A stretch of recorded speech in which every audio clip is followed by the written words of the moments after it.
गरीबी, दुख और एक बंदी का जीवन, यह सब व्यक्ति के लिए हुए पापों का ही फल है। आप दौलत, मित्र, पत्नी और राज्य गंवाकर वापस पा सकते हैं, लेकिन यदि आप अपनी काया गंवा देते हैं तो वापस नहीं मिलेंगे। यदि हम बड़ी संख्या में एकत्र हो जाए तो दुश्मन को हरा सकते हैं, उसी प्रकार जैसे घास के तिनके एक दूसरे के साथ रहने के कारण भारी बारिश में भी क्षय नहीं होते हैं।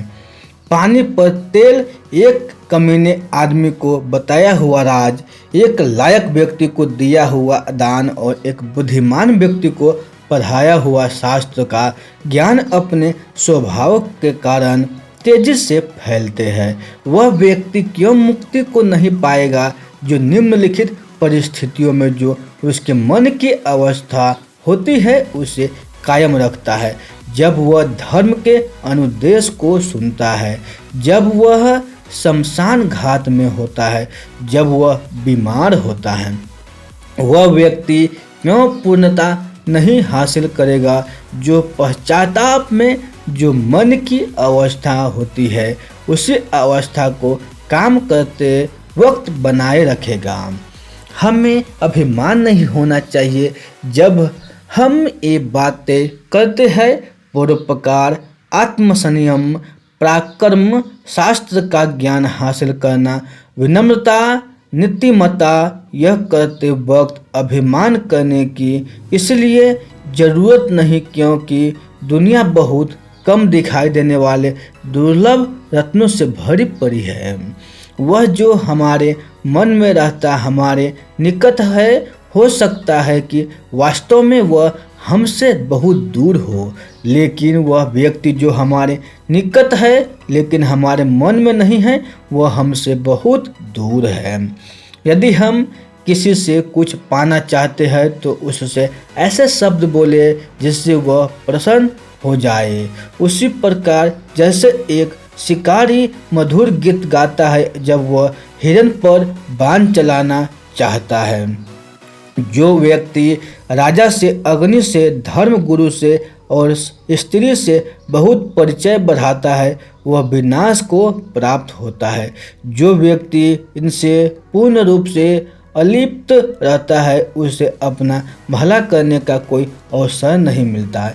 इसलिए इनसे सुरक्षित अंतर रखकर संबंध रखना चाहिए। जब जब हम इनके संपर्क में आते हैं हम इनके साथ बहुत सावधानी से पेश आए। अग्नि, पानी, औरत, मूर्ख, सांप, राज परिवार के सदस्य, क्योंकि ये हमें एक झटके में मौत तक पहुंचा सकते हैं। वही व्यक्ति जीवित है जो गुणवान है और पुण्यवान है, लेकिन जिसके पास धर्म और गुण नहीं उसे क्या शुभ कामना दी जा सकती है। दुनिया को एक काम करके जितना हो तो इनको अपने काबू में रखो। 5 इंद्रियों जो दिखाई देता है, जो सुनाई देता है, जिसकी गंध आती है, जिसका स्वाद आता है, जिसका स्पर्श होता है। 5 इंद्रियां आँख, कान, नाक, जीव, त्वचा, 5 कामेंद्रिय, हाथ, पाँव, मुँह, जननेंद्रिय, गुर्दा।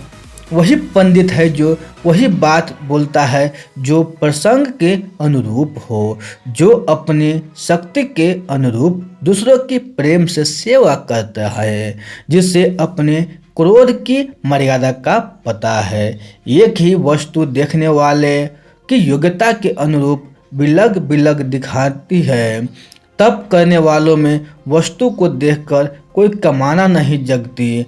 लंपट आदमी को हर वस्तु में स्त्री दिखती है, कुत्ते को हर वस्तु में मांस दिखता है।